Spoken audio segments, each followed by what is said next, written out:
And welcome everyone to our BESE retreat agenda, Monday, August 18, 2025. Can I get a roll call, please? Mr. Appel, Dr. Armstrong, Mr. Birkin, Mr. Castile, Ms. Champagne. Here. Dr. Clark. Here. Mr. Harris. Here. Mr. Hollis.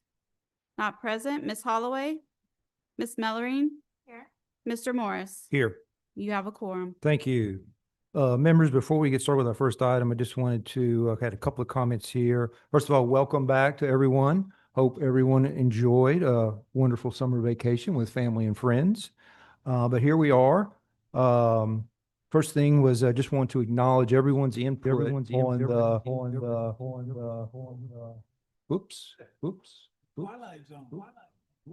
Take them a retreat. Maybe we can get some help with that.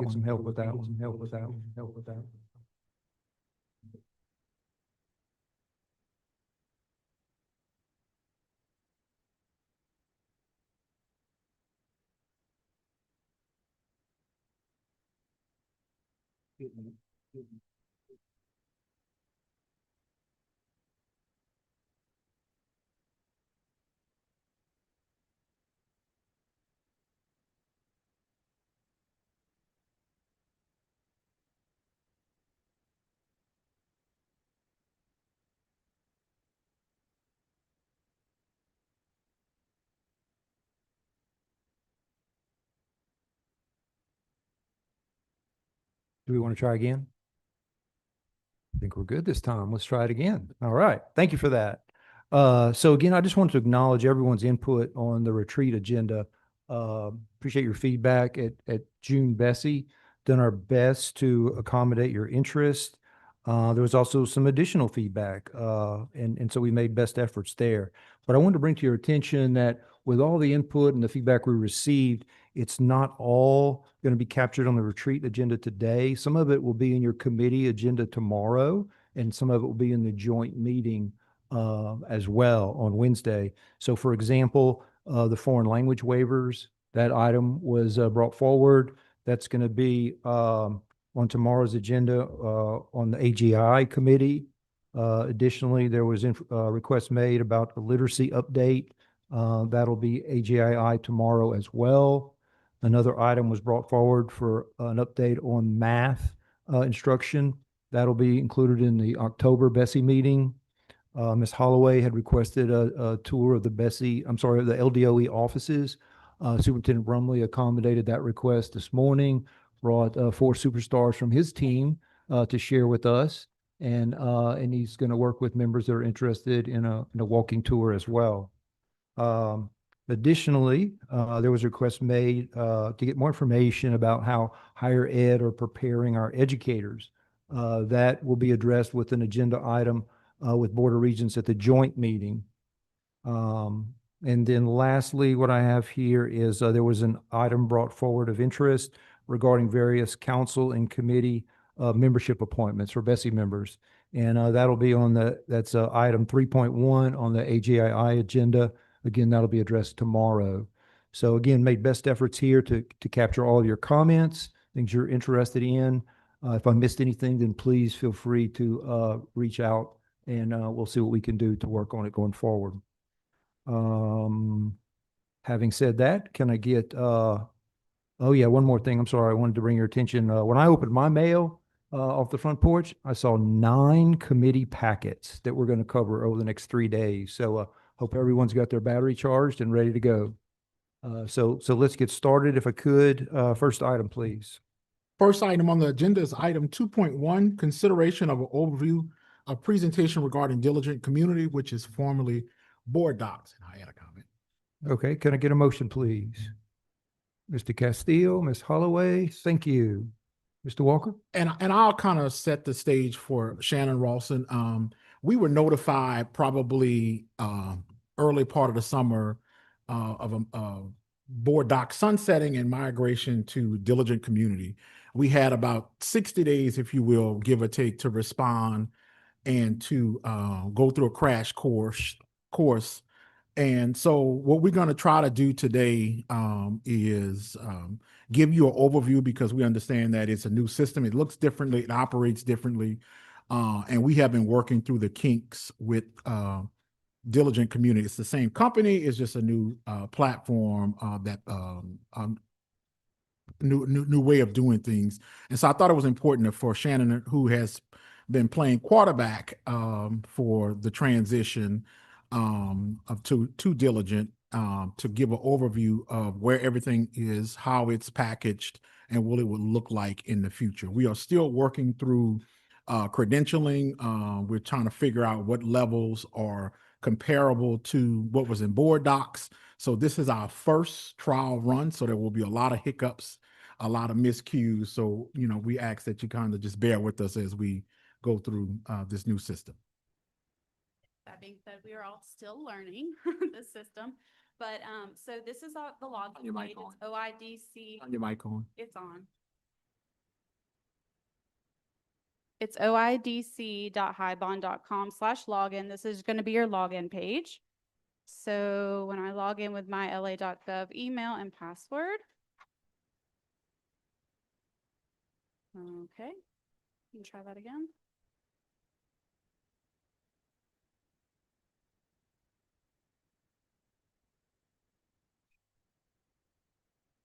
It'll take us to our landing page for BESE. So this is what you're going to want to click on right here, this community under where it says boards and governance. That is how you get into our site.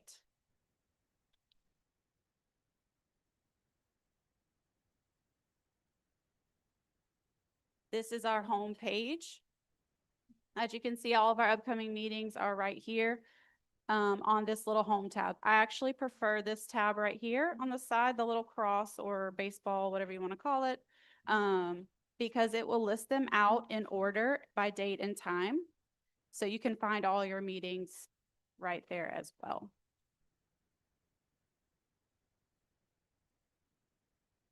Right here with the little ID is our public site. So this is what you could click on to go to any of our meetings, any of the document library. This is touchy. The document library, all of our upcoming meetings are on the side. Our recent meetings that have just passed on the side as well. You can see our socials, and then there's a calendar right here. So this is where you can get to any meeting from the past, any meeting that's upcoming. There's a bunch of different places to click to get to the same spot. So it's really just wherever you prefer. You're really going to have to get in and just play with it and find it. You can click on AGII here, and it will bring you to our upcoming meeting for AGII. And it'll show you the agenda, and it'll have your materials here that you can click on for each meeting. All right, and then let's go back to, oh, there also is the search bar. If you're looking for something in particular, they even have an advanced search bar. If you click on search there, that gives you a little bit more advanced options there. And then another spot to click on to get to the calendar. There's literally a million places to click to get to the same thing. So you can click on all the meetings, and just clicking on this will take you to the agenda and all the materials. All right. And then another thing I think that will be important for you all to access is the library. So it's the little stack of books right here. There is the public library, which houses all of our agendas, anything that's public, but you also will have access, because you are labeled as a board member in the system, to the library executives. And this is where we're going to put the packets. So you can see your packets. As soon as we get them done, we put them in Diligent, and you'll be able to click on them here. So it's just another way to access all of your information. And that's really it. Play with it a little bit. If y'all have any questions, obviously you can always reach out. These little bars on the side, this is where you're going to want to go. You're going to go to your meetings, you're going to want to go to the public site, and you're going to want to go to the library. So those are the three important spots. Any questions? It's just getting in there and working with it, really. If y'all are having trouble with login or anything, let me know. I've gotten, several questions and we've worked through some of it. If you're still having an issue, just let me know. We'll work through it together. We're all still learning.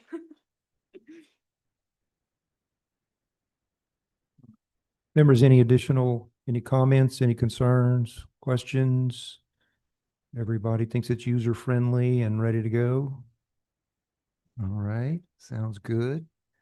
Mr. Ralston, thank you so much for getting us started here, and we know where to find you if we need some help. So thank you so much for that. Mr. Walker, any other comments? None other comments. I think Shannon, you went over what the public sees. So the public essentially get to see just about everything that we see except for that executive portion that she showed you. They don't need any passwords or anything like that, but they will have to go over to the Diligent site and not Board Doc. And so, The public portal right here. correct. That's what the public sees. And so You we've- can also access. Right, we fielded a couple of questions about, things looking a little differently, but they've have to redirect themselves from Board Docs because Shannon, correct me if I'm wrong, Board Docs is completely dead at this point. And so how does the we got this nice review, but obviously the general public did not. So how does the general public know how to find this? So we do have it linked on our website, where we have the Board Docs stuff, and we still do have that link because you can still access it, but we also have the Diligent community meeting materials there as well. So if they go to Board Docs, does it direct them to Diligent Community? Yeah. Might want to think about that, how we make sure the public knows where to go. If they're accustomed to going to Board Docs and can't find what they're looking for, then how do they know to go to Diligent Community? And the blast that gets sent out for all the agendas, I think links directly to, and the meeting materials and live stream and all that links back to Diligent. So if they're signed up for the BESE blast, they'll get it that way. Okay. Thank you for that. All right. Do we have any public comment on this item? All right, no public comment. Is there an exception taken to the motion? Hearing none, motion passes. Next item, please. Next item on the agenda is item 2.1, consideration of a discussion regarding the overview of the BESE and 8G budget. Can I get a motion, please? Ms. Champagne, Dr. Armstrong, Mr. Walker? Yes, sir. So every year we prepare a budget both for the administrative aspects of the office and 8G. Obviously, we know 8G is driven by statute for the most part. This year, we was asked by the division to prepare a budget, essentially a standstill budget. We did just that, prepare a standstill budget.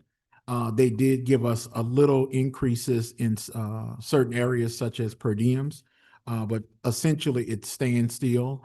I think 8G, they recognize a little more money than usual.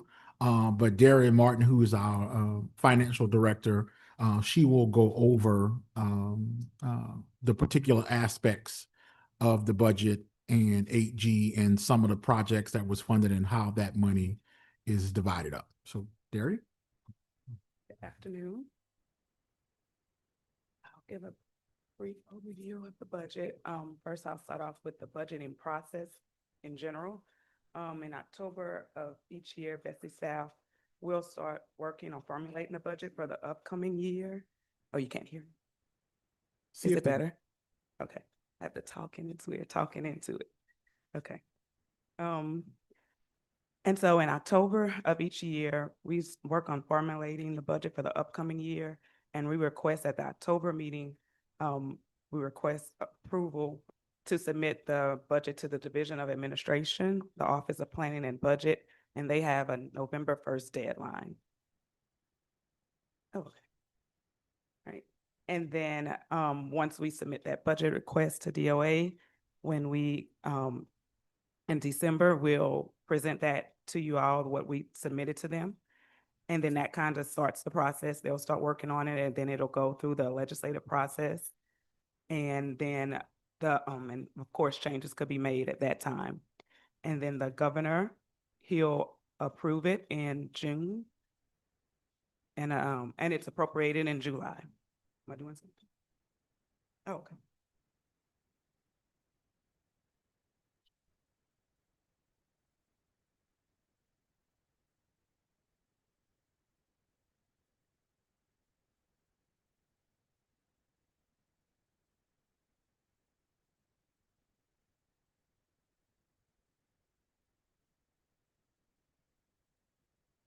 And then it'll be appropriated in July, and then in August, we will bring you what was approved. And then we'll, throughout the year, we'll give quarterly updates on our budget and expenditures. Then the next slide goes over the two BESE programs. We have administration and we have AG.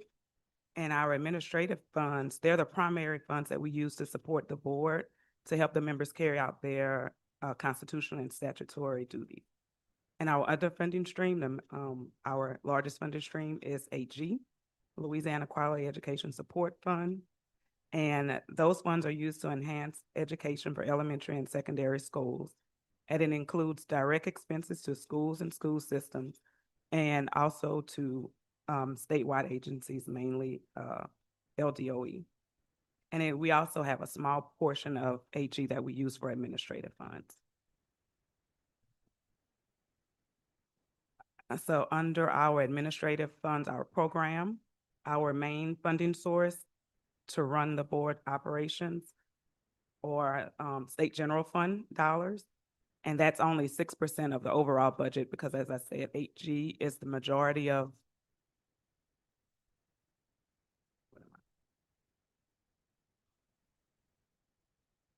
Can you all see it on y'all? Because I can see it on the. Oh.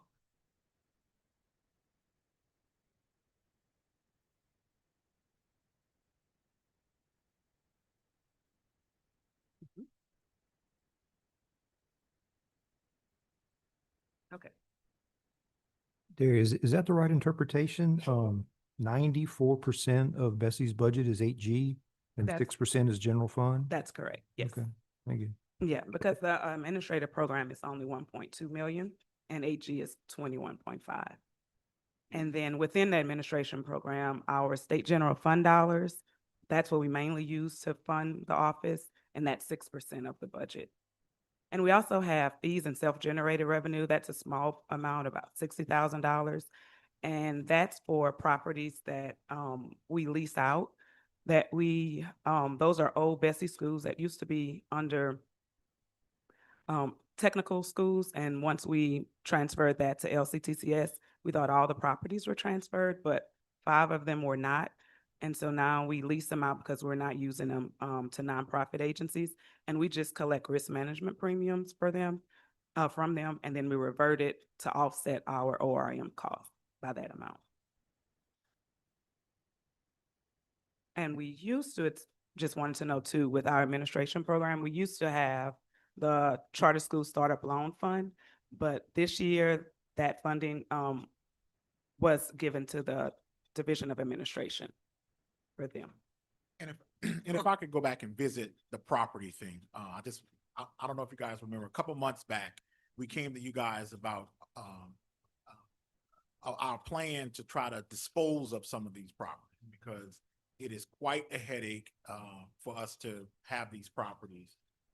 And so we have been working diligently, or actually around the clock, to figure out a way to get us out the landlord business.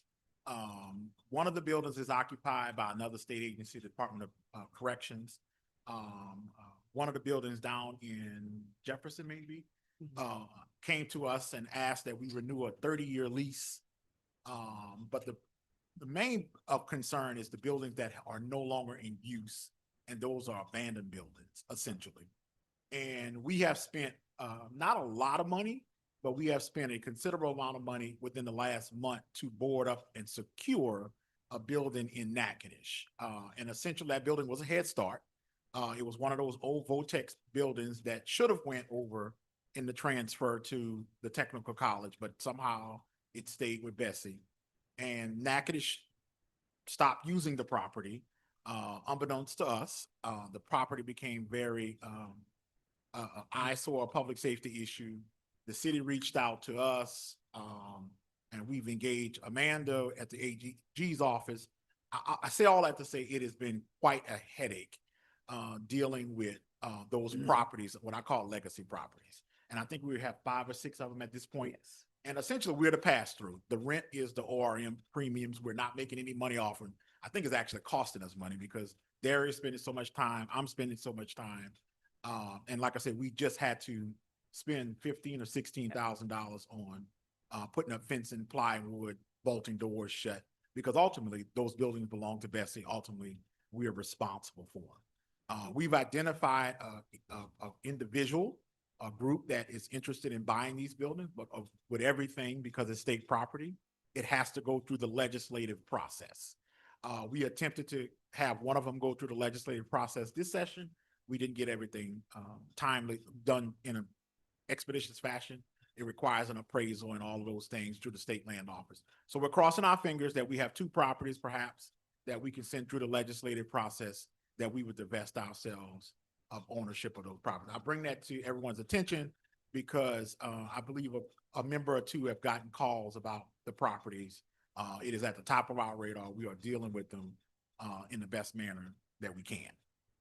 And I would say just for the 5 that we actually collect risk management premiums for and they're using them, they're doing some really good programs. And like one of them, I know we want to get rid of them, but one of them, the one that asked for us to be renewed for the 30 years, it's the ARC of Greater New Orleans, and they do some wonderful programs, and they've done some renovations.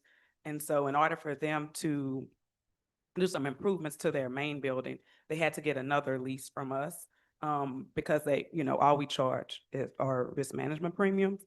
And of course, they can afford that, but they can't really afford purchasing the building if we would have to put it for appraisal and stuff like that. And they've already made some improvements on it. And so we will bring that one to you all, probably at the next board meeting for your approval to enter into, another lease. So I know we're not landlords, but you just feel so bad because they're actually using them, and they want to show you all their, things that they're doing with it, their programs. So at least they're being used, I guess. So can we say the ones that aren't being used productively, that all of those we're bringing to the legislative process to see what kind of disposition is potentially available? Is that- Absolutely, yes. Okay, thank you. So Daria, with that question, the ones that are not being used, are they all kind of dilapidated, abandoned? Or is it something that maybe a charter school in the area may be interested in leasing since it was a former school? Some of them are in really bad position. Yeah, especially the one in Natchitoches actually has a negative value. It's vacant. It's awful. The pictures we've seen. So some of them, the older ones that haven't been used for a while, are not in good condition at all. Can we donate them back to the state? They do belong to the state. The Yeah. problem is the local municipality was interested in a donation, but we can't donate to a local municipality. We can donate to another state agency, but not a local municipality. Yeah, we've tried that. I wish we could. Can you sell The it? ones with the That's what we thought about it. We tried. Can we give The it ones with an active lease, what type of leases are there? Triple net? What are they? Oh, nothing. So we only charge them for risk management premium. So It's all the the in and out. So upkeep and maintenance is, that's on them. okay. Yes, we don't have any cost for those. And I'm sorry. Oh, no, we need to talk about that too. Okay. Okay, and now we're on 8G. And BESE administers the 8G funds, and they provide funds to all public systems and schools, as well as non-public schools, and also state agencies are available. And we have 2 funding streams. We have the block program, and that provides funding to schools and school districts to serve as a catalyst for student academic achievement, and also statewide grants, and it's administered by state agencies, mainly LDOE, and they have their various initiatives for those programs. Within 8G, we have a small portion that we can use for administrative expenses, for management and oversight, and a review and evaluation, but we're statutorily limited to what we can use, the percentage that we can use, because the premise is that we want the majority of the money to flow out to the districts so they could get the best use of the funds. And on average, 96% of the funds are flowed to schools or school systems or to other state agencies. The next slide shows the means of finance by budget program. And it also shows our prior year actuals and the current year budget. And as you can see, HG makes the majority of our budget. It's approximately 94% for 21.5 million. And our administrative program is 1.2 million.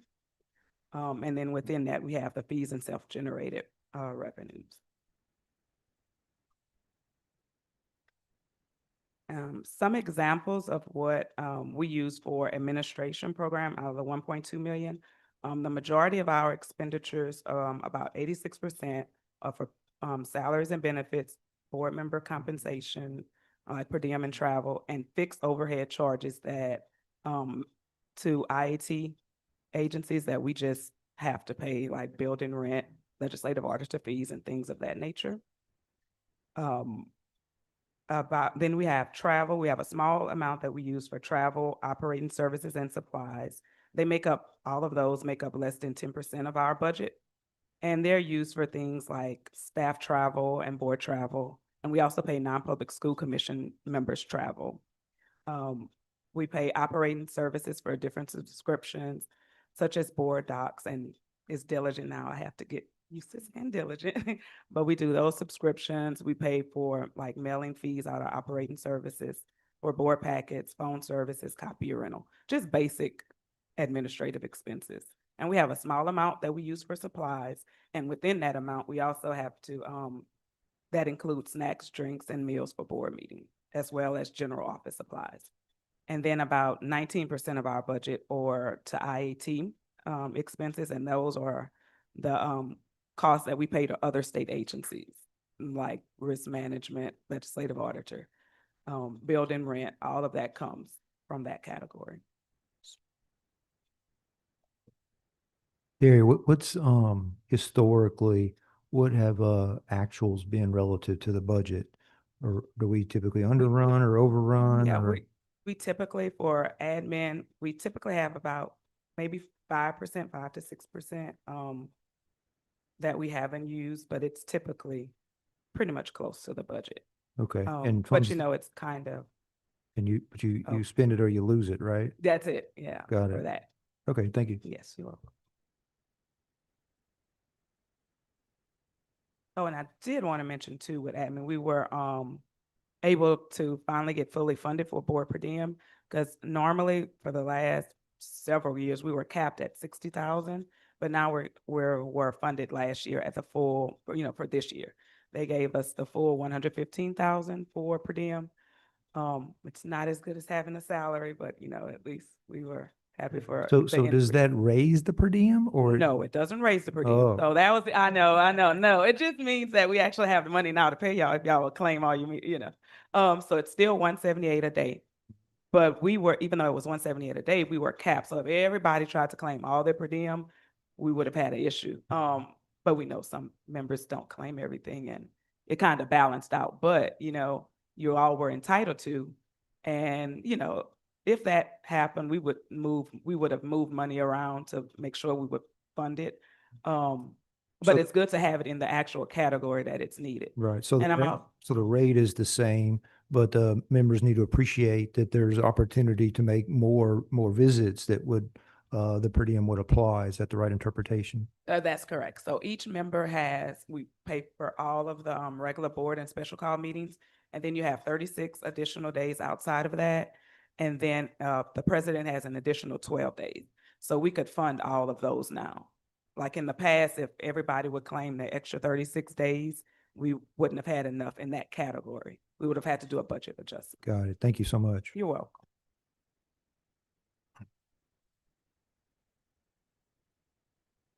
And yeah, I'm trying to go back. Sorry there. Okay.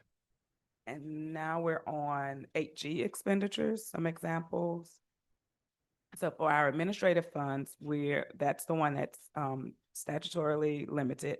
And that's this year it's 750,000 or 3% of the total 21.5 million budget for AG.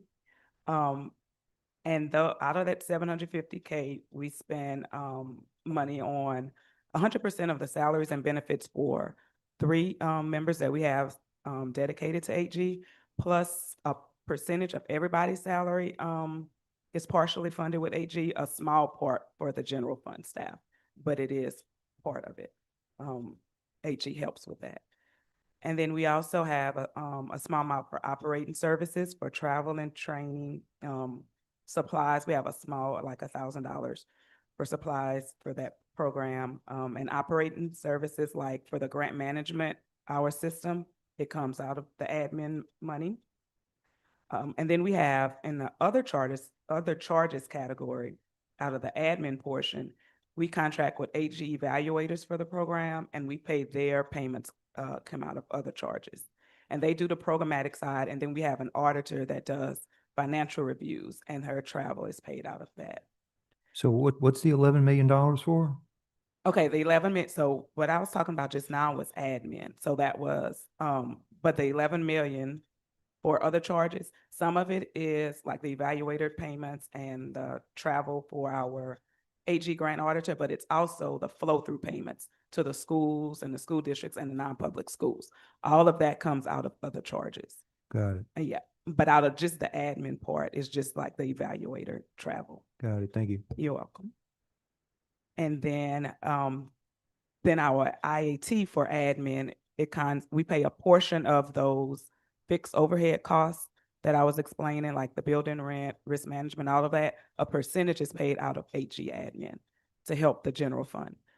And then, but the majority of our IAT expenditures are to the state agency, the flow-through payments, mainly, to LDOE. Oh, and our IAT is an interagency transfer, and that's payments made to other state agencies.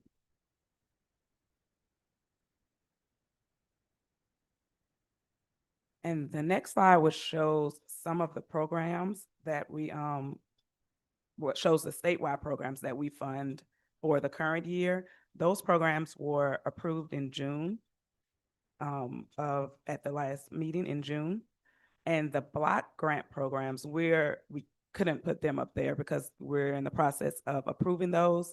But the majority of those are used for pre-K funding, and some of them use them for remediation and STEM, but the majority for the block is pre-K.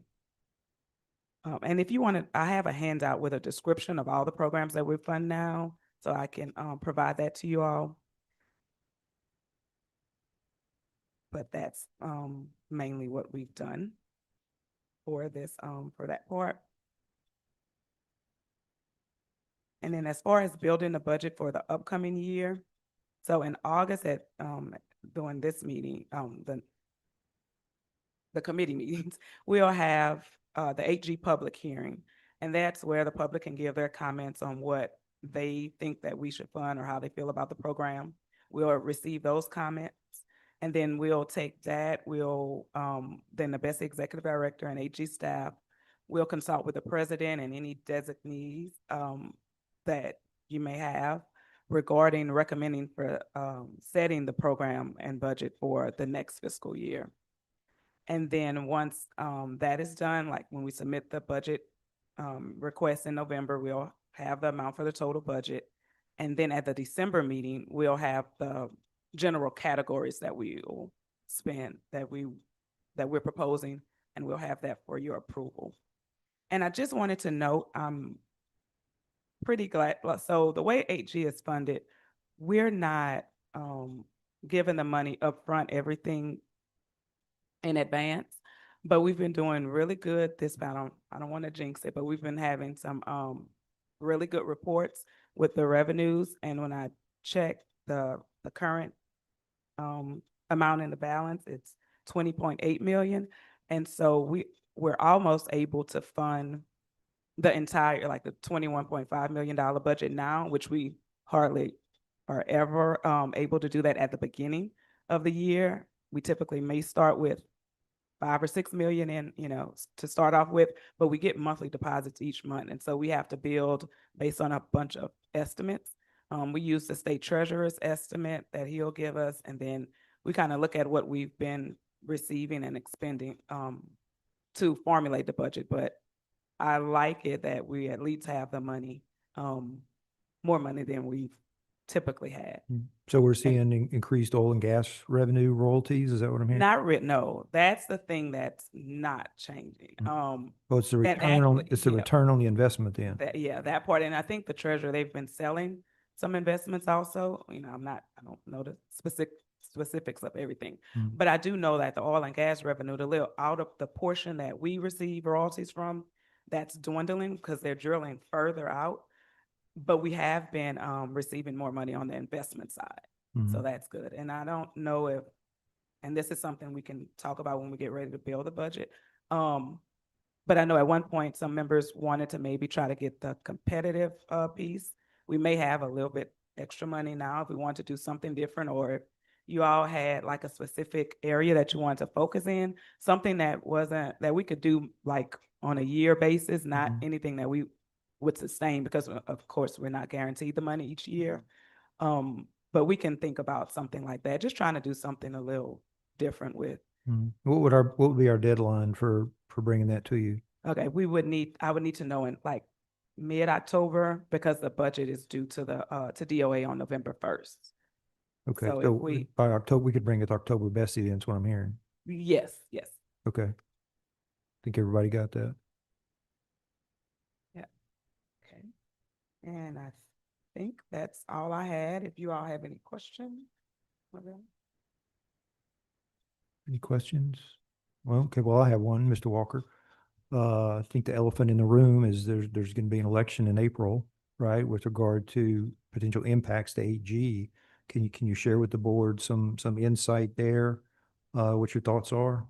So as Daria mentioned, everyone's salary is supported by 8G. And so if 8G is completely eliminated and does not show up in any form, that would amount to at least 4 positions, because the 6 people on that men's admin side, you would have to move all of their salary to admin and back out to 8G.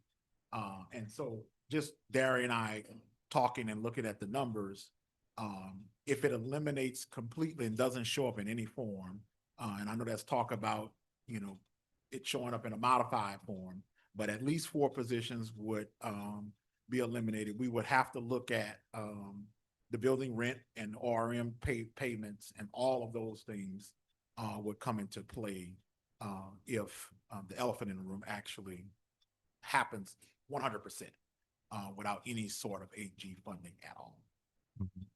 And then what about continuation of the services that the funding provides right now? Any insight on that? I don't have any particular insight. Again, like I said, I've heard that there will be some statutory legislative stuff through the budgeting process, maybe perhaps to pick up some of those services. So we don't know exactly what that would look like. We've been asked to provide numbers about the pre-K seats, how much of it's funding for early childhood. So I think there's some traction there. But again, I don't know what that looks like for BESE, whether that money will reside in 8G form with BESE, or if that money will be put somewhere else. That's the loose end that I'm not sure where the allocation would land. Mhm. If I'm making sense. Yeah. Any thoughts on approach that we should take there? Maybe members have some thoughts with approaches we might consider, so that we have a good understanding of sustainment of those services, and anything the board could do to clarify that for interested parties. I think there's some conversation that probably need to be had, some certainty around what exactly does the legislature has the desire to fund. I think that's the basic question. And then after we figure out what the legislature have the desire to fund, what does it look like? Does it reside with LDOE, or does it reside with BESE in an 8G form? I keep saying that. And so to me, that's the 2 burning questions I think need to be posed to our friends on House Ed and Senate Ed. What is their vision about what this should look like? So if I was to say to members, that's the 2 things that I would probably put forward to a member of Okay. the legislature. We're going to get an update tomorrow from Mr. Harris from that committee. Maybe we can bring that subject up tomorrow. Follow up. Dr. Armstrong? Quick question, you know, we're talking about salaries and everything when you mentioned, and we just met with, some LDOE staff. Is BESE, have civil service type restrictions for employees, or does that only apply to LDOE? All 11 of our staff members are unclassified.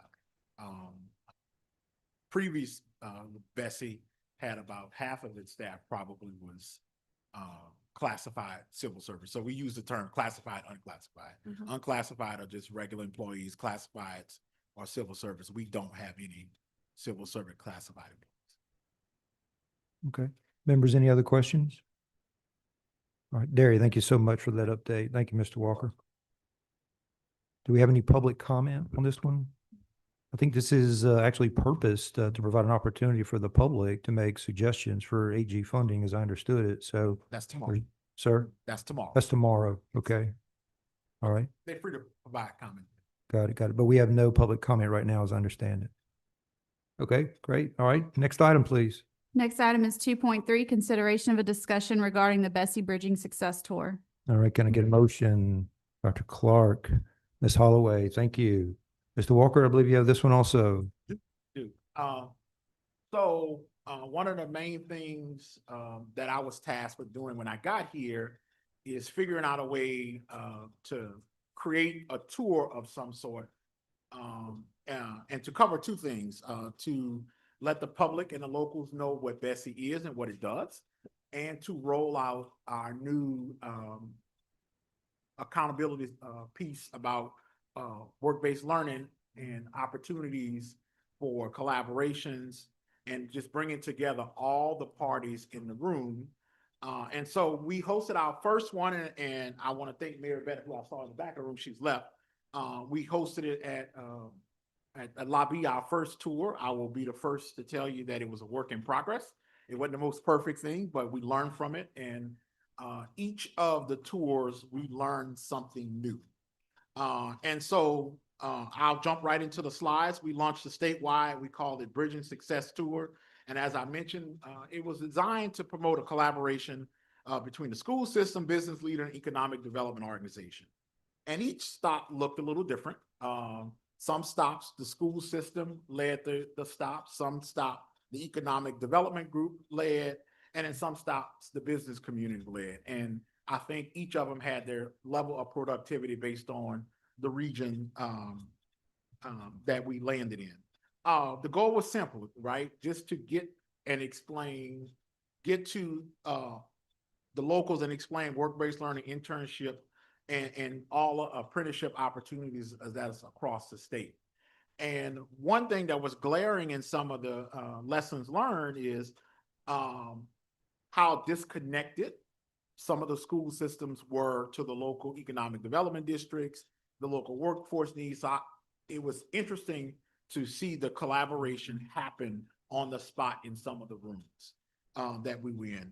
We also included components where we showcased model programs. People who've done this work before in rural communities, and Empower Schools is one of them, and Youth Force NOLA, who had done work in large metropolitan areas. So we wanted to bring those model programs to bear. We also coordinated with the Workforce Commission and the Department of Education, and there was a lot of conversation that developed about the ideas of bundles and how do we get these high quality internship programs. What does that look like? What's the bureaucracy behind all of those things? What does a 5-star job, a 3-star job means? Who comes up with that stuff? We brought all of those things where the school system didn't have to go look for it. We brought those resources to them. So just a quick snapshot of the data that we're really proud of. We invited every school system, charter school, and I'm not going to read all of those things, but as you can see, we had about a 50% rate of attendance. Minus we owe a stop to Ms. Mellerin that we will settle before Wednesday. So obviously the school system numbers don't jive because the 8 or 9 school systems in our area, we have not gotten to that area yet. Next slide. And so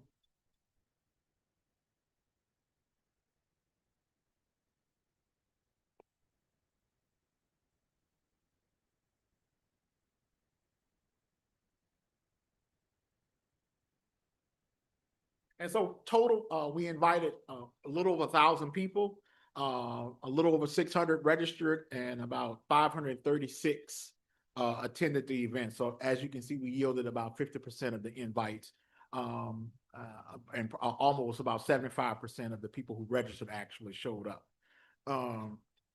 And so I think, that we got our bang for our buck, if you will. I appreciated all the enthusiasm around the stops. I think the stops got better because the school system was communicating with each other and wanted to compete, right? And it produced a better product each time. And just so a quick snapshot, that's the school system that attended in Baton Rouge and the school system that did not in the Baton Rouge area. But what you represent is that those are the school systems that we invited. And we also noted that some of the school systems also attended multiple stops. That's the New Orleans area. Again, we put a pie chart up there. Again, the first stop, we didn't have a lot of data, but we learned to collect a different set of data. So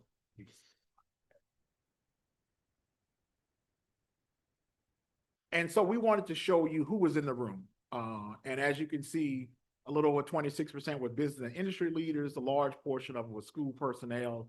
And those numbers fluctuated from stop to stop. But I think it's important to see the collaboration in the room and a different variety of people that was in the room. And it's a nice picture of the members. St. Tammany was kind of the same thing. And we didn't get one school system to participate. Lafayette was our first our first one that was a little different. It was ran by the local economic development group there. They were very receptive to us. We were included in their normal roundtable discussions, and they built us into their program that they already had ongoing in their community. Because again, with all those people already meeting, we didn't want to create a separate program because we didn't want to be duplicative. So we asked them, can we join in? And I think you can see almost half of the people in the room was business and industry people who were really excited and wanted to figure out how can they align themselves with the school systems. And a lot of people in the room had not had an opportunity to fully understand. They've heard about the new accountability system and the focus on work-based learning, but a lot of those folks did not know how they can plug in and assist those school systems. And then we had the Homer Bash that was led by Ms. Holloway. And as you can see, they had a very even keel, a bunch of equally, if you will, between state agencies, regional economic development groups, business and industry, and other education partners that was in the room. Monroe, we had a stop there. That was one of the, included a large swath of people in the rural area. I will tell you this one, if I had one concern, it was this one, because I think a lot of the school systems in this area have a lot of work to do.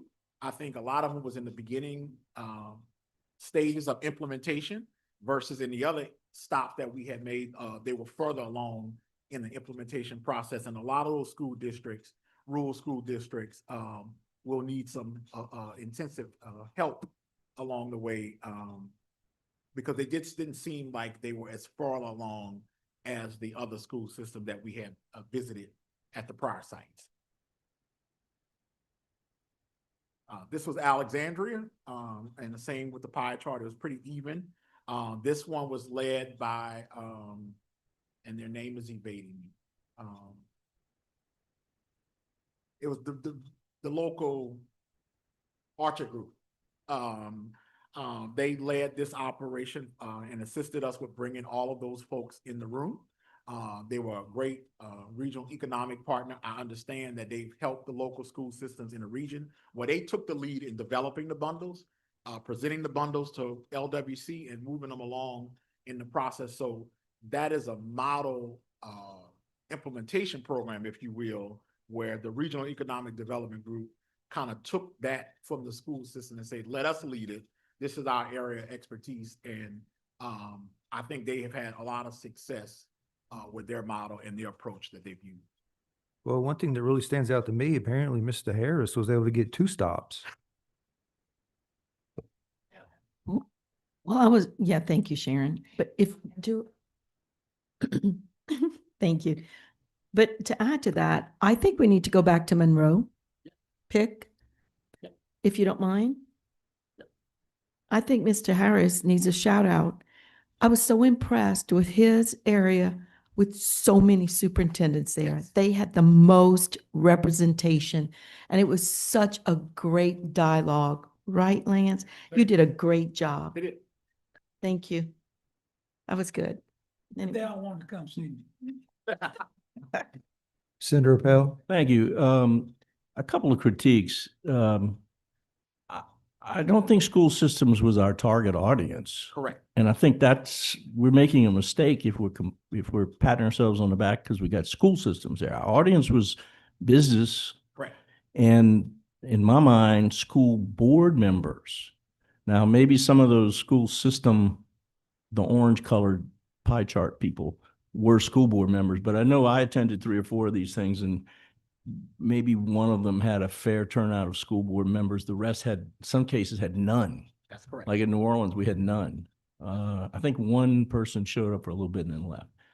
But so if we go forward with this another year, I think we got to look at the target market and the reason we're having these events, and then try to restructure our invitation list or maybe rally and cry to school board members and so forth, so that we get the right people at the table for our efforts. And that was on one of my next slides. Oh, okay. Well, maybe I And so jumped this is ahead. the one we're gonna share it with Ms. Mellorin as the last one. But you're absolutely right, Mr. Appel. The target audience was business industry leaders and the school board members. I will tell you, all of those folks were invited. We doubled down on it. We used the mailing list that we had created, and we used the mailing list of all of the regional economic development groups in the area.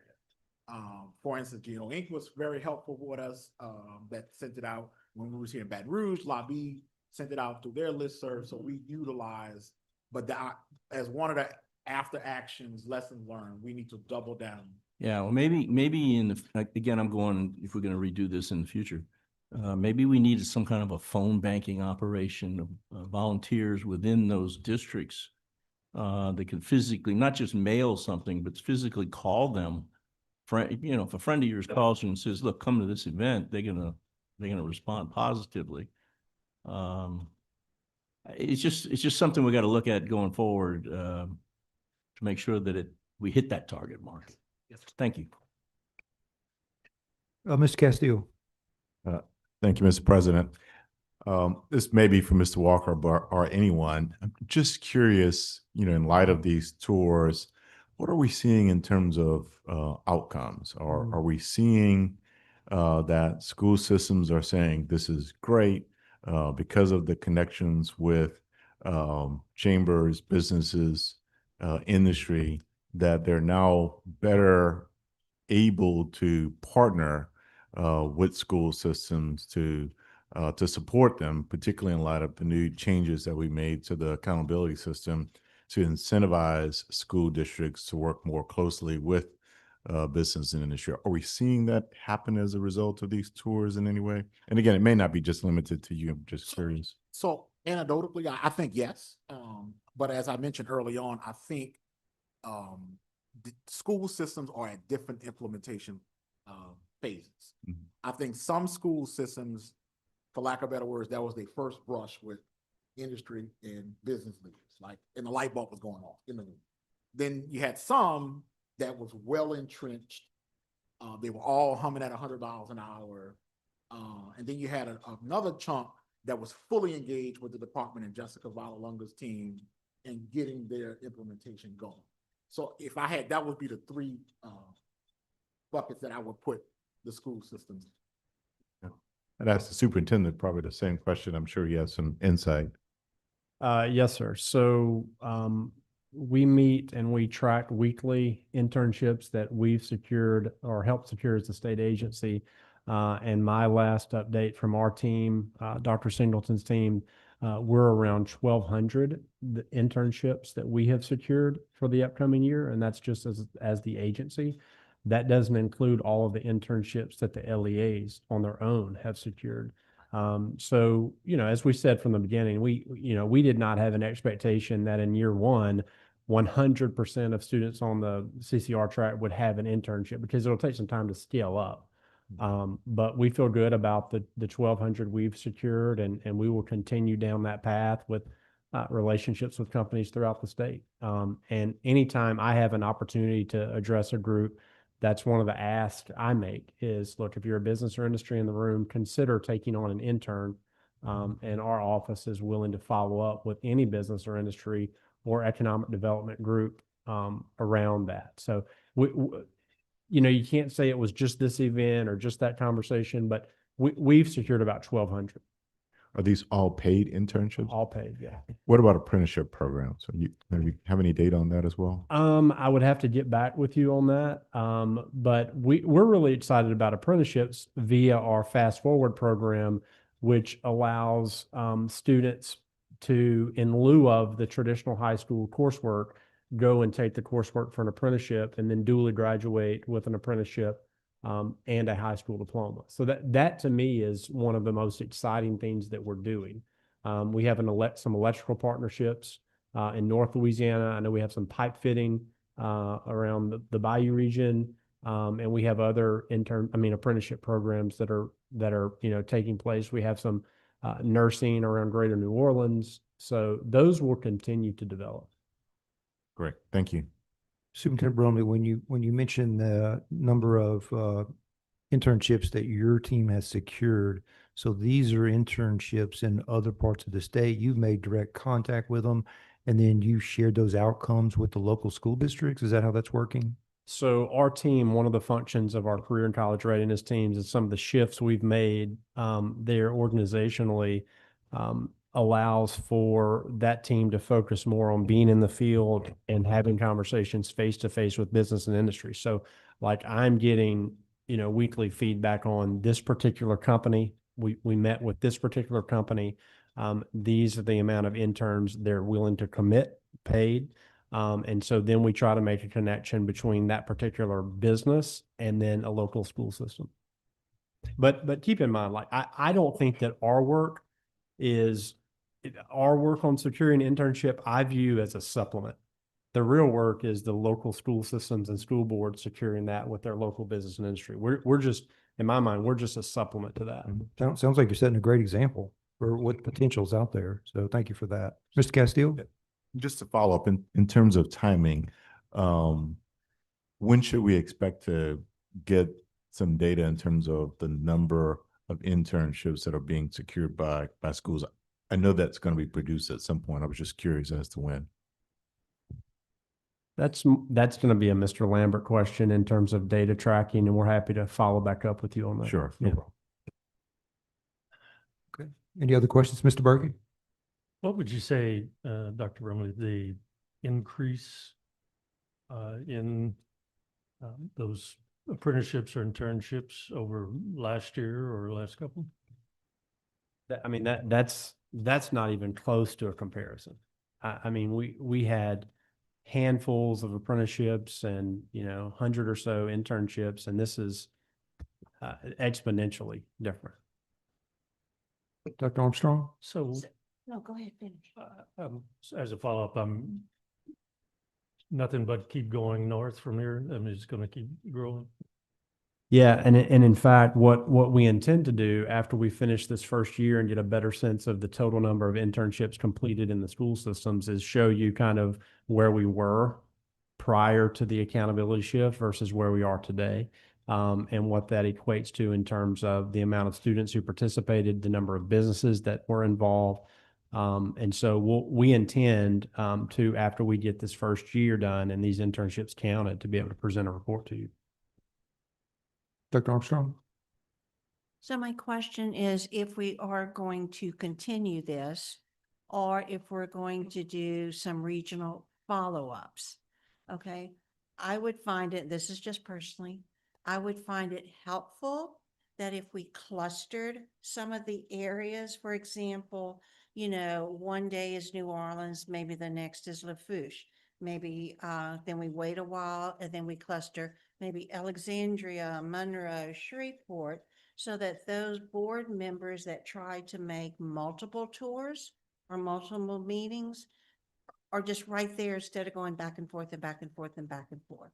To me, it just seems travel and time efficient. Yes. Personal. No, makes total sense.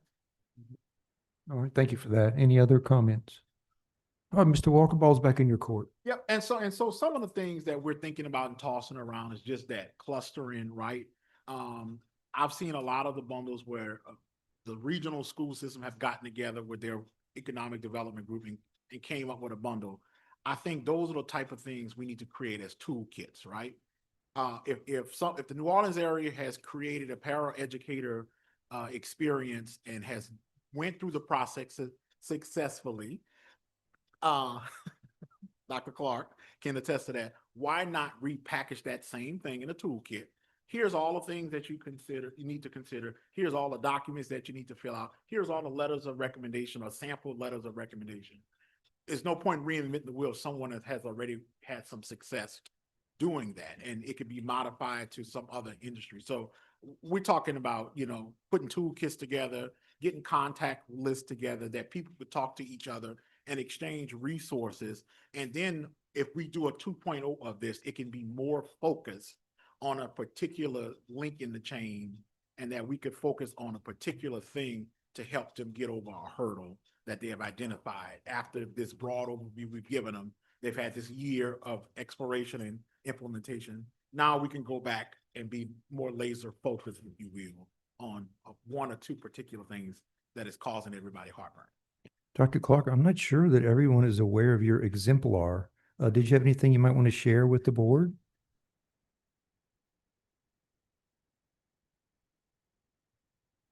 I did have some parent with the help of LDOD, and giving me support and giving me information from the store, because after I attended the Arlington Parish meeting, in which nobody from Arlington Parish was there, the one thing on side of the show, I decided to work with LDOD in the section of state to submit a para-educational bundle. And it was quite interesting because they get addressed all of the different groups across the state time for the para-educators, which starts the line again for the teachers. I've often found in our schools that we have these peer tutors, and students who are not exposed necessarily to the educational field within our own school setting. And so for me, this allows our students who are already doing some of the work to come back and be employed, because everybody can't go to college without work. So rather than work at Rouse's and when you get hours and et cetera, it allows them to work within our school systems and sort of roll that pipeline within them. So thank you for all the support that I received, but those bundles are quite difficult to write. It took me almost a month to write it, and going through the workforce commission, of course, Dr. Boone did he does favor some of the bundles. They're very I never played so much, and I was like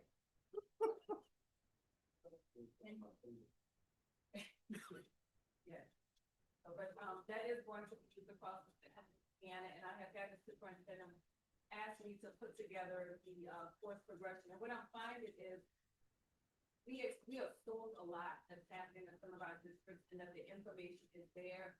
And I'm finding that when I'm sitting down with the superintendents and explaining it to them, and then they're bringing their academic team, it's moving faster and quicker. So I just think that as a department continues to give all the knowledge that does go out to the department, it's just probably good to touch base with those districts to make sure.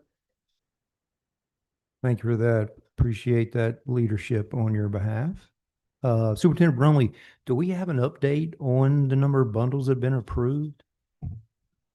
I don't know Ballpark the me, can you exact, ballpark me? about a dozen, if I were guessing. We're in ongoing conversations right now with LWC. In fact, I met with them last week. We have a little time now. At first it was like pretty crunched because we had to get some things through because of the beginning of the school year. But now, they're very interested, rightfully so, in quality, like making sure that it's of high value. And so we're engaged in conversations with them now. And, I don't want to pull them back from setting a high bar. And I want to respect the professionals that work in their organization and the work that they do. So I think that there'll be more involvement between LWC, the regional workforce development engines, and the school system moving forward. So I think over the next time, you'll see more bundles approved. But I do expect a more clinical process from LWC moving forward, just because they've had time now to see how all this works and what might be most helpful. 18 is the current count. Great, great. So that's very encouraging, very encouraging. So thank you for that. Any other comments, members? One other comment, like we have to remember on the acceleration index, the bundle is just one of 4 options. You've got the bundles, but you also have a standalone advanced credential, you have the apprenticeship, or you have the LCTCS Certificate of Technical Studies. I hope that we see more of our community colleges engaging with our high schools and partnering over the certificates of technical studies. So I just want to make sure that people don't believe that the only option for high schools to get points or for students to participate is the bundle, because that's just one of the 4 options on that career pathway. Thank you for that. All right, Mr. Walker, looks like you got the ball again. And that concludes my presentation, unless anyone else. All right, thank you. Any other questions, members, before we close out? Is there any public comment? All right, hearing none, no exception. Next item, please. The next item is 2.4, consideration of a discussion regarding the truancy attendance strategy launch and solutions summit. Can I get a motion, please? Mr. Harris, Mr. Birkin, thank you.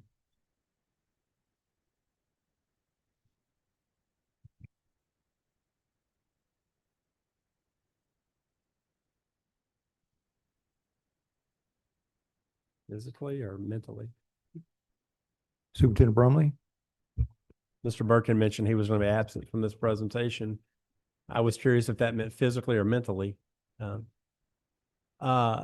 So we're excited to share some of the work moving forward on the attendance strategy. Misty Davis is working hand in glove with Lexi Pritchard, who does a lot of our operational work.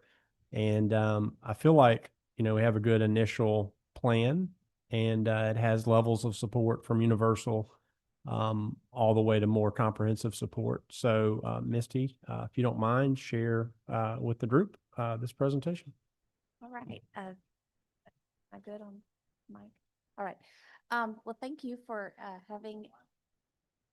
Both of them are on. Okay, so like that. Okay, I'll pull my teacher voice out. So thank you for having me here today. I am Misty Davis, and I get to lead the newly reconfigured team on attendance. And my team members, Roxy Mackin Robinson and Rayla Hunt, are here with me today because we are truly doing this together. But want to spend a little bit of time talking to you about how we're working to improve attendance in. Yes, please. How we're working to improve attendance in Louisiana, because we know that we've had such great success over the past several years. When we focused on literacy, we've seen literacy growth. When we focused on math, we're seeing math growth. We just talked about some really amazing things happening in the arena of college and career readiness. But our attendance numbers are not where they need to be. And so we are going to focus on them, and we feel confident that we will see growth in these areas.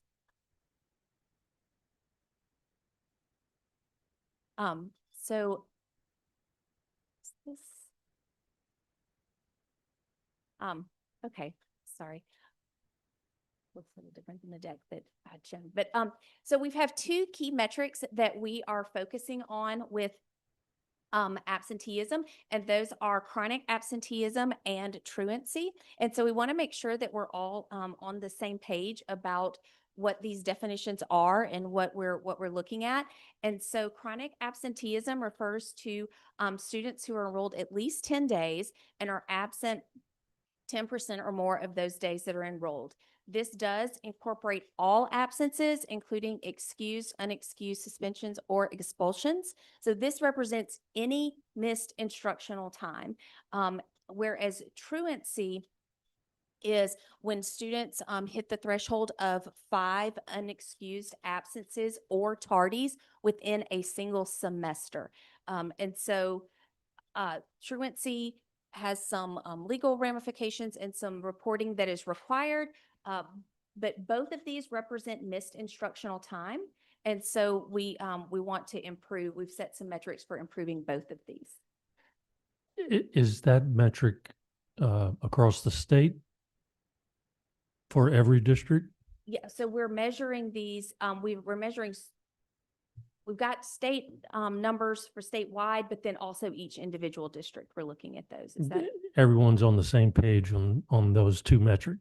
So we have been working hard on that messaging. We started sharing that message at Teacher Leader Summit. We have now, it's been part of our monthly calls. It's also in our guidance document and on our new landing page. So, we have been working really hard to make sure that definition is, both of those definitions are universally understood.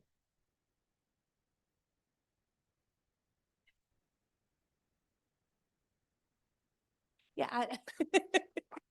Dr. Clark? Yes, yes.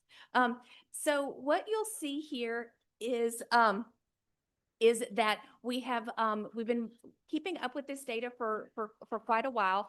And so, but we were actually, up until this past year, we were moving in the wrong direction as it relates to chronic absenteeism. And so we have, we've looked at these numbers. We have actually set some targets that you see here for reducing chronic absenteeism over the next 4 years. And so our target is at least 2% is what we're shooting for as we integrate this. And this represents tens of thousands more children not being considered chronically absent in Louisiana. So this, until the number is 0, we will still have work to do, but this represents meaningful progress and growth. Dr. Davis, if I may, whenever I was reviewing some of this information recently, I just want to point out 1920, there was a lot going on, 1920 and 2021. So school systems were doing the absolute best they could do with responding to the pandemic. But I just, I don't know with absolute certainty the precision of that data is all I want to say, just because of kids were in and out and you had quarantining and all that information. So that is a little suspect to me, just because of COVID. Yes. But it is the data that we had, so that it's what, yes. I'm trying to follow ma'am. along, and we have this folder. And it's coinciding with your presentation, and there's a list here. Yes, of- I'm of- going to get You're to going to get that. to Yes, that? ma'am. Because it Yes. says intensive level. I'm like, okay, how does that Yes. coordinate with chronic and truancy, et cetera? Yes, Good. absolutely. Perfect. Thank you. No, I'm glad Good. you're looking Thank at our you. handouts. That's Thank you. that's awesome. And so with our truancy numbers, again, in our most recent year, we had almost 40% of the students in Louisiana were considered chronically absent. And so again, that's over 200,000 children, and that missed, that had at least 5 unexcused absences in the fall and or spring semester. So again, we've set a target of reducing that by at least 2% over the next several years.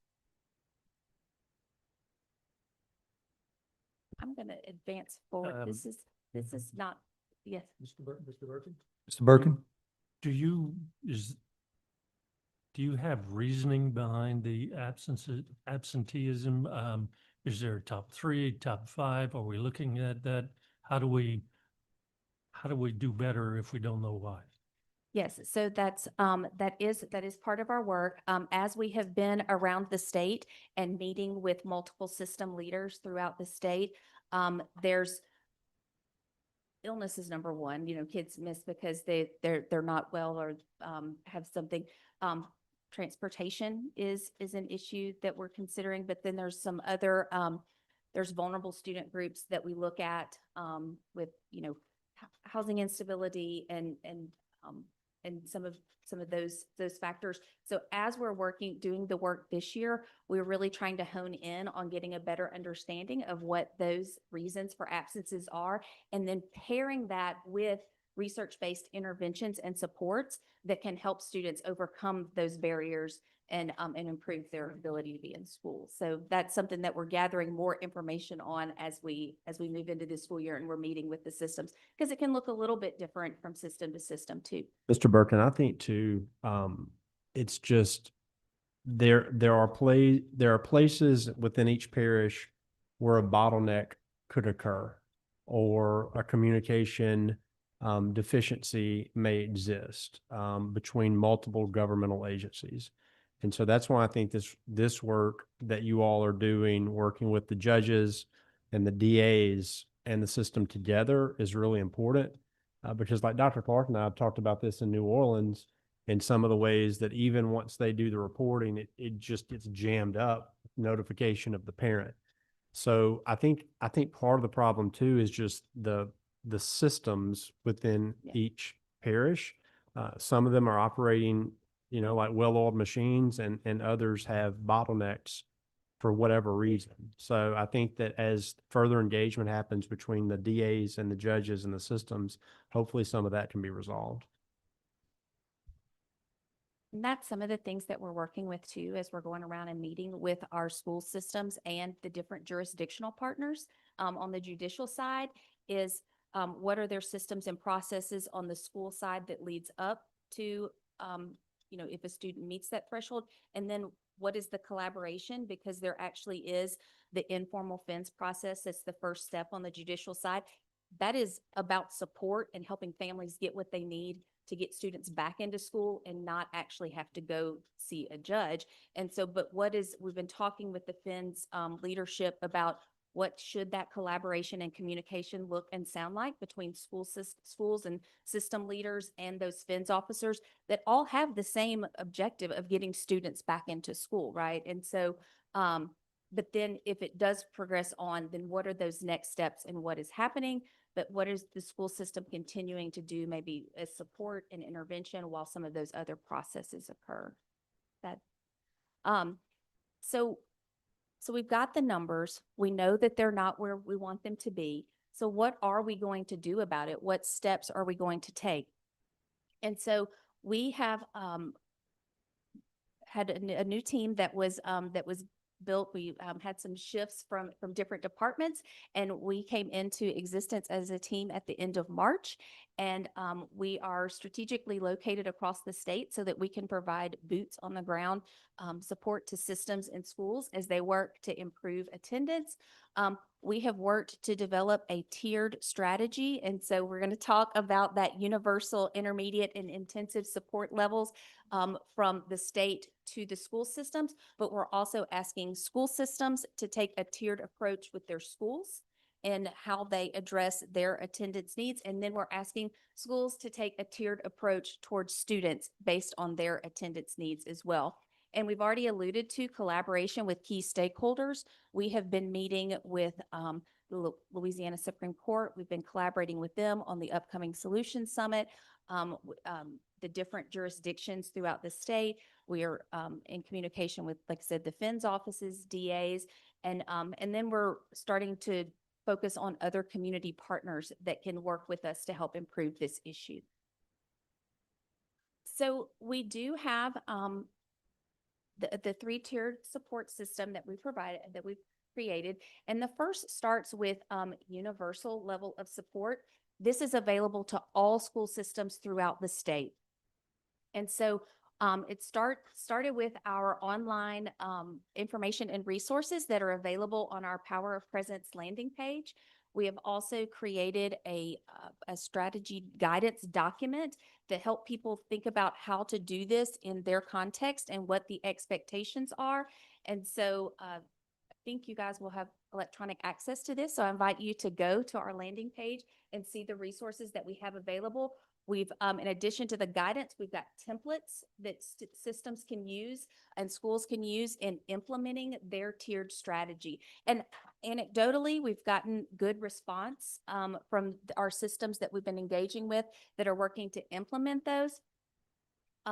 And even some of our vendors are, we had one of our student information system vendors just last week. We met with them about, you know, what our expectations were, and they had already seen our document and read it, and we're starting to create dashboards within their system to be in alignment with our expectations.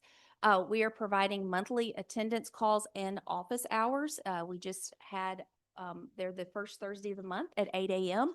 and we've had good participation thus far. We'll have our first set of office hours on Thursday morning, and that is an opportunity for systems to just hop on and ask questions or request support. So we're looking forward to that. We also have system regional collaboration sessions. These are offered throughout the state. There's a set of them at late September, early October. We will be in Monroe, Shreveport, Baton Rouge, and Lafayette on different days for those sessions. And then there's another set of those in late January. And then also we have Teacher Leaders Summit. Actually, my team, when we were meeting this morning, we were already thinking about the types of sessions that we want to offer there. We're also looking forward to the opportunity of highlighting some excellence from around the state on people that are doing this well as we engage with them and do the work. Our intermediate level of support. So we, while we have our 2 public goals around truancy and chronic absenteeism, we're actually monitoring 4 metrics. So those 2, but we're also looking at that average daily attendance rate. And then our average number of days missed. And so when we gathered that data from the AAA team shared the end of the year data with us for 23-24, 24-25. And as we looked at that data, the systems that were above us on metrics that we want them to be below us or vice versa on all 4 of those metrics, we entered into more targeted support with them. And so there is a handout that lists those, you can see those systems. And so our intermediate systems, they have agreed to at least one monthly collaboration session with a member of our team. We already had a July touch point, at least one with all of those systems that you see. We're in the process of our August touch points with those systems, and we're inviting them as well to engage in, we're having 3 virtual community of practice events where leaders from those systems can come together, and it'll be some guided reflection time, but as well as collaboration time. And we plan to pair those systems or partner them with systems that maybe have similar demographics or maybe similar needs, and so that there can be some collaboration and sharing and learning between those systems. And then our intensive support systems, we have 4 systems that have actually accepted some funds from us to hire an attendance improvement specialist.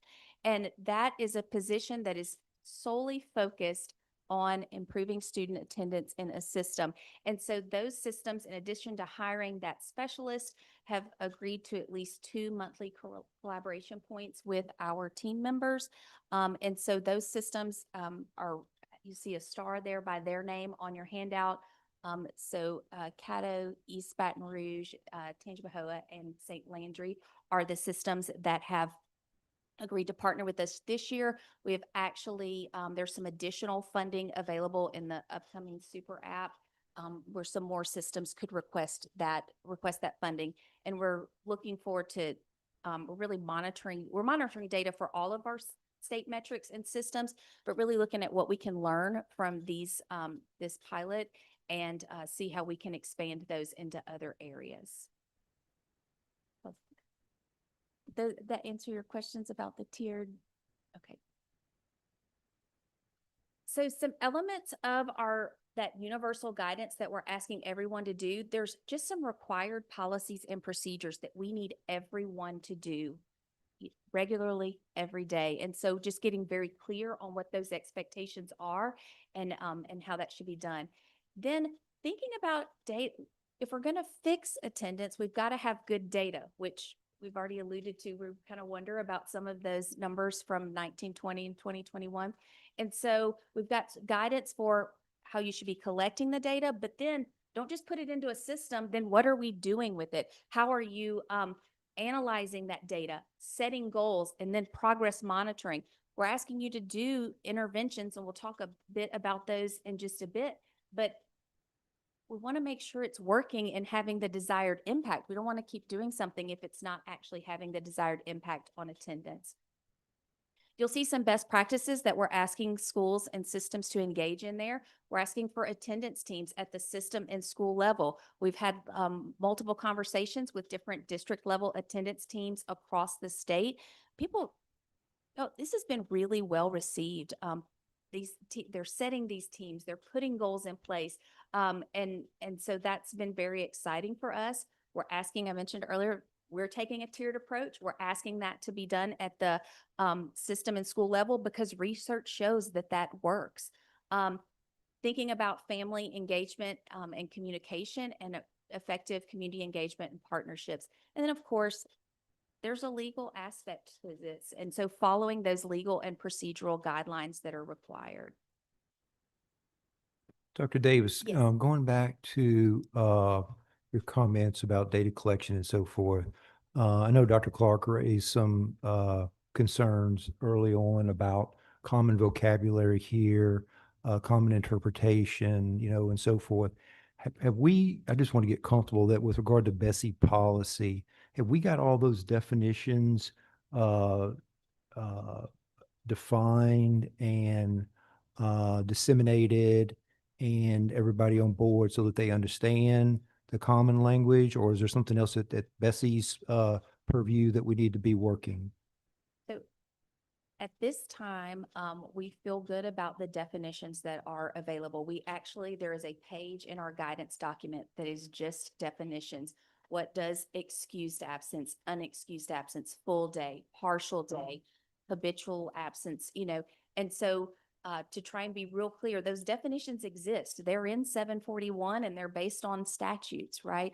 And so we are working through that with the field to make sure that everyone has a clear understanding of what those mean and how they should be applied.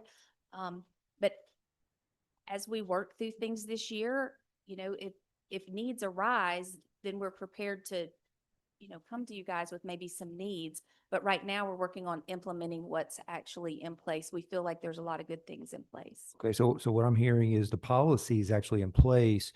Previously there was some question with regard to interpretation of the policy or neglect, and now you guys are out in the field, boots on the ground, having those one-on-one conversations to clarify that interpretation and make Yes. sure everybody's on board and we're all speaking the same language. That's what I'm hearing. Yes.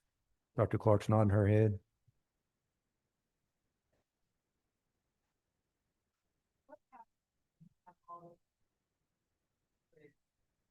Are not making the effort.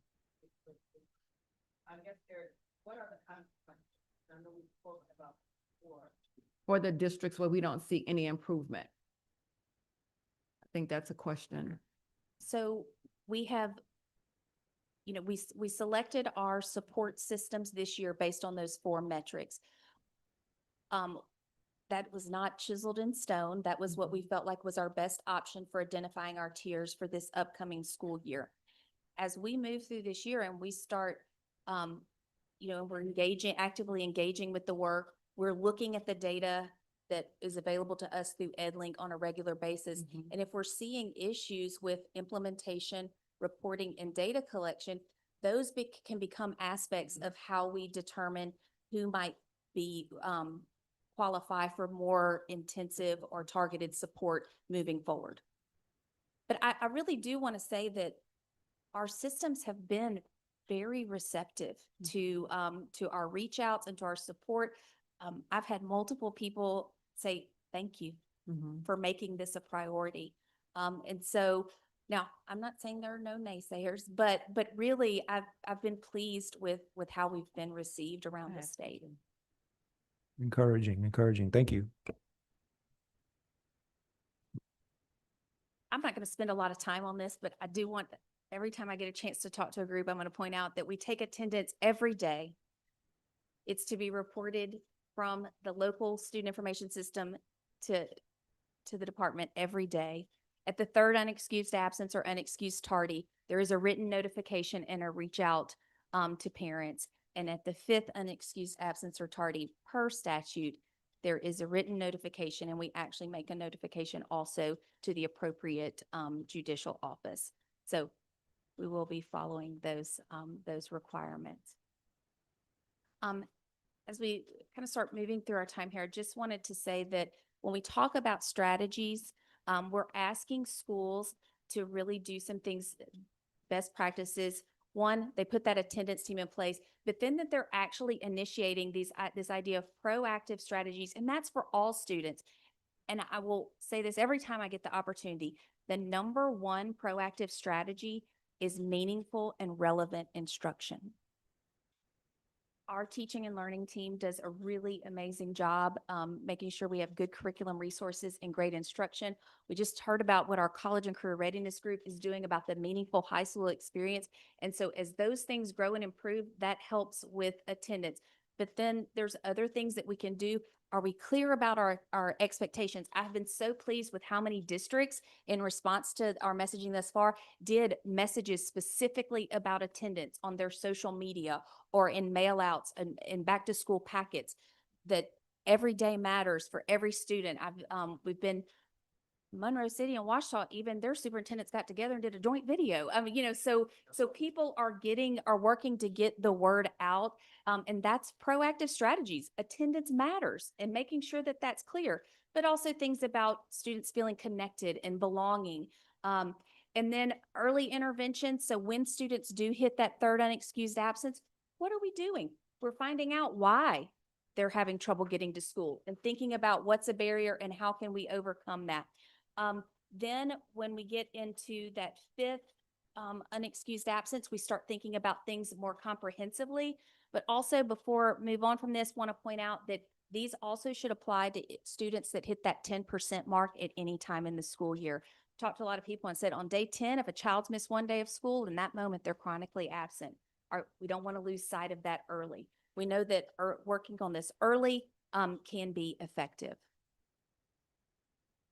So kind of wrap up my remarks here by saying, but it's really, yes, there's legal requirements. Yes, there's reporting and recording requirements.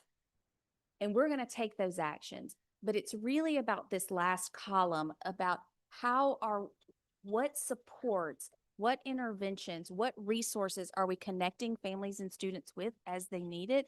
What are our school leaders, our school personnel doing to help students want to be in school and get to school? And so, what does that collaboration, what does that support look like? We do want to engage our families and community partners in meaningful ways. We know that means that we need to have clearly defined expectations. I've said this in several presentations. This is maybe one of my first jobs in education where when I say, oh, we're working on attendance, no one says, oh, that doesn't matter. Everybody's like, that's so important. Kids need to be in school. And so I say that here because people are like, oh, we want to help with that. What does that mean? And so thinking of really meaningful partnerships that there's a specific way to support that meets a need that has been addressed, that has been identified by data. We know that it's an actual need, creating those specific engagement opportunities, thinking about what is the impact of that support and that partnership on the front end. I know Mr. Morris and I have talked about how are we going to measure if things are working. And so we need to define what we think the outcomes will be from those partnerships, and then maintaining consistent communication channels. So a little bit about what we've done so far. We've implemented our calls. We've got that landing page. We've got those guidance documents.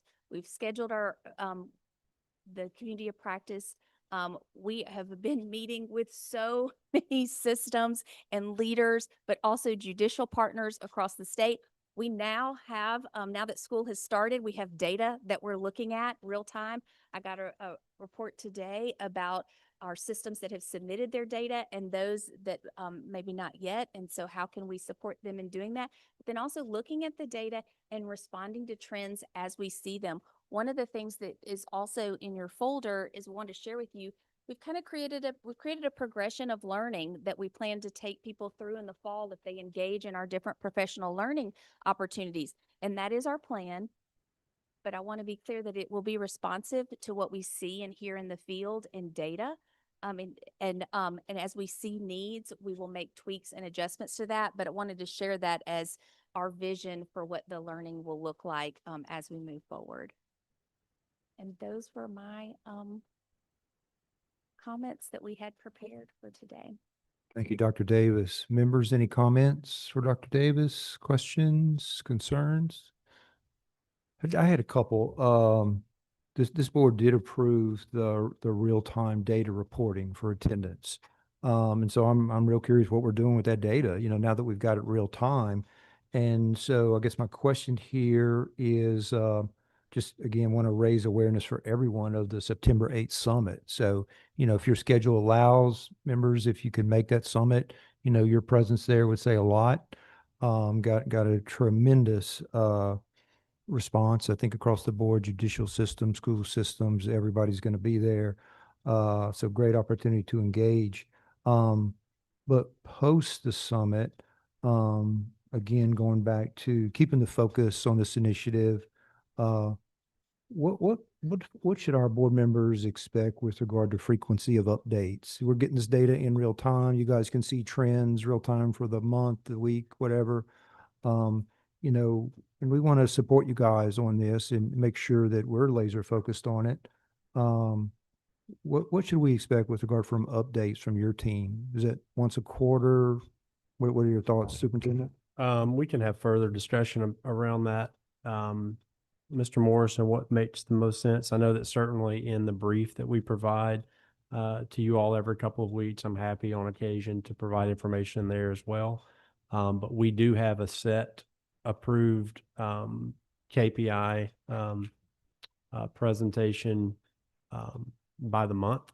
And so I know that we kind of have that tracked out the way in which you wanted to do it. So happy to have further conversation around what you want here as well. Okay, Yeah. Dr. Davis? Yeah, we're happy to share data as y'all see appropriate. Our team, we meet at least twice a month, and so we are digging into that data and looking. And then before every visit with the system, my team, we pull it up and say, "Oh, I'm going to visit Pelican Parish tomorrow. Let me pull up and see what their data is saying," and that helps us ask meaningful questions. Thank you. Thank you. I know that we're all really excited about this initiative. We'd like to hear about the exemplars out there, right, where you guys are making a difference. And then we'd also like to know, where folks are struggling and how we can help provide supports, share those best practices, additional resources, whatever. So we appreciate whatever feedback you can share with us. Thank you. And we do appreciate your support. Y'all have been vocal about thinking, the understanding that attendance is important. And it really does matter. So thank you. Thank you so much. All right. Do we have any public comment on this one? Hearing none, no exception. Next item, please. Next item is 2.5, consideration of a discussion regarding the LEAP timeline. All right. Can I get a motion, please? Ms. Mellerin, Dr. Clark. Thank you. Superintendent Brumley. Oh, thanks, Mr. Morse. This, of course, is a topic that I know has been of interest to several of you. And so Mr. Lambert wants to provide a brief update on a timeline in terms of LEAP assessment. And we also have Mr. Leasy available because I think Tony needs to make probably a few comments relative to the RFP process and how that needs to be considered, and it's a sensitive process. But Thomas, we'll just start with you, sir. Absolutely. Is this working? Great. The request for proposal process for Louisiana state government is governed by the Louisiana Procurement Code, revised statute 39, 1551 and 17 55 and administered by the Office of State Procurement under the Office of the Division of Administration. RFPs are typically used for professional consulting or highly technical services when the price reaches a certain threshold. Depending on the type of contract, it may also involve the Office of Technology Services. Today's update is related to the LEAP RFP. LEAP is an acronym. If you are not aware, we use it like it's a word, but it is the Louisiana Educational Assessment Program. It actually involves many different vendors, many different contracts. It's kind of a misnomer when folks talk about the LEAP vendor, because actually we have content that is licensed that was issued through an RFP. We have content that is developed that is from a vendor, multiple vendors actually, to develop content according to the blueprint that Louisiana follows for its assessments, which are aligned to our state standards. And then we have a delivery contract that's related to scoring, administration, et cetera. So we're going to have an RFP that launches later, likely in the month of September, and that will run through June 2027. So we're going to go from the fall, summer of 2025 to June 2027. And that is a pretty standard length for a state contract of this size. It does sound like a long time, but Can you repeat that? yeah, we plan to launch it likely in the month of September and have a contract in place in June of 2027. For folks that were around when we did the literacy assessment RFP, you might remember that that was a many-year process. There are multiple steps involved, planning and drafting. We have wrapped up our drafting of the minimum requirements for a state assessment. We worked closely with the Center for Assessment, who is nationally recognized as a partner in helping to design and implement accountability as well as assessment systems. And we are in the final stages of executive review before it goes to the Office of State Procurement for their review and posting into their system so that it can go live later next month. As part of that, we release a scope of work, definitions and acronyms, and terms and conditions, and the Office of State Procurement approves the draft RFP before it's published. Then we'll have a 30-day advertisement period that's governed by state law and procurement code, and that'll be posted on LAPAC, which is the Louisiana Procurement and Contract Network website, and that process is wholly led by the Office of State Procurement. From there, after those are completed, that process is closed, a technical evaluation committee appointed by the agency and Dr. Brumley reviews the proposals. Proposals are scored based off technical and cost criteria, and then the evaluations are documented, justified, and provided to the Office of State Procurement for their additional review to ensure its compliance with law and ensure that the process meets all of the required specifications. Then a contract is awarded, and we begin the negotiation and execution process. There is a debriefing process that happens after all of that, where unsuccessful proposers can request a debriefing to understand more about their scoring, and they also have the right to file a protest within 14 days of award notification. And with that, I will open it up for any questions or discussion. If I may, Thomas did a really good job of explaining, sorry. If I may, Thomas did a really good job at explaining the process. Most of my familiarity with RFPs comes while I was serving as executive counsel over at the Treasury. It's a very structured process. It's aimed at transparency and fairness. And there are a lot of steps in it, and Thomas has lined them up pretty well. One of the things that you have to be very cautious about will be after the RFP is issued, the blackout period, there will be a contact person named in the documents who should be the sole point of contact at that point in time. Okay, Mr. thank you for that, Mr. Leegee. Ms. Holloway? Thank you. Thank you for that information. But is it possible to have that PowerPoint in hand? We don't have anything in writing for the steps of what transpired. We can absolutely share that with you. Sure, thank you. Other questions, members? Tony, there will be plenty of time for the public to weigh in on this contract and as it goes through the process, as there are agenda items to approve something at some point.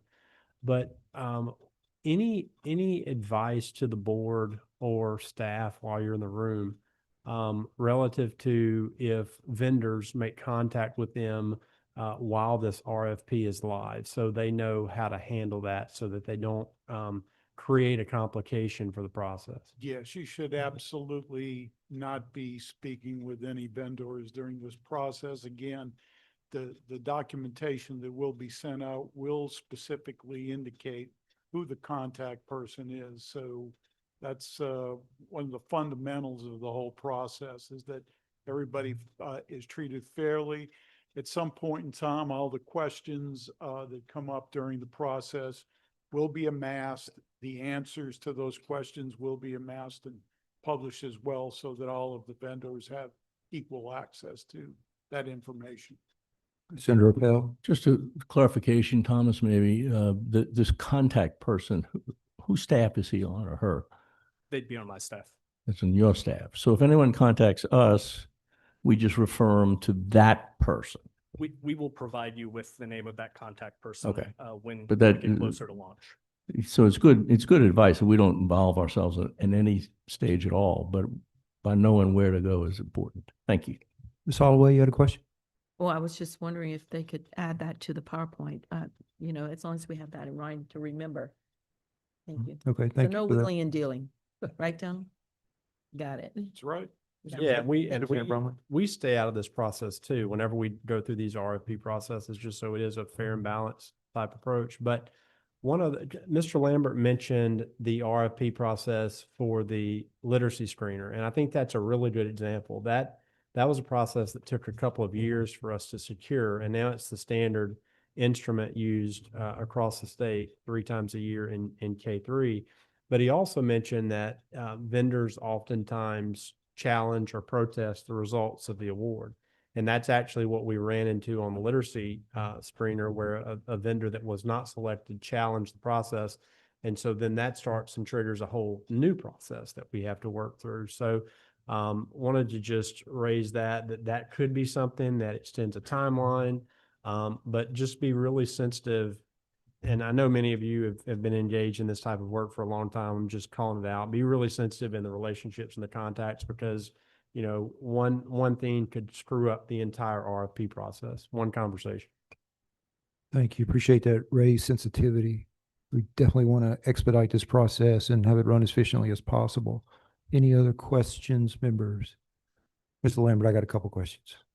So you mentioned that the contract would be in place June 2027. So when would we expect implementation, actually changes in the practice?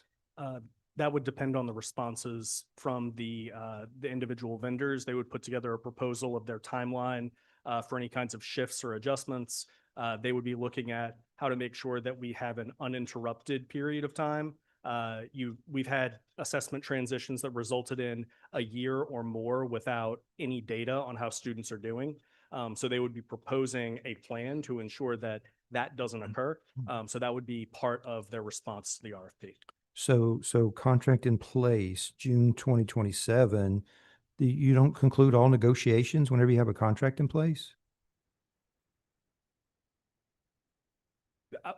My answer to the question is that I can't answer your question of when the changes would occur until we know which vendor is being selected.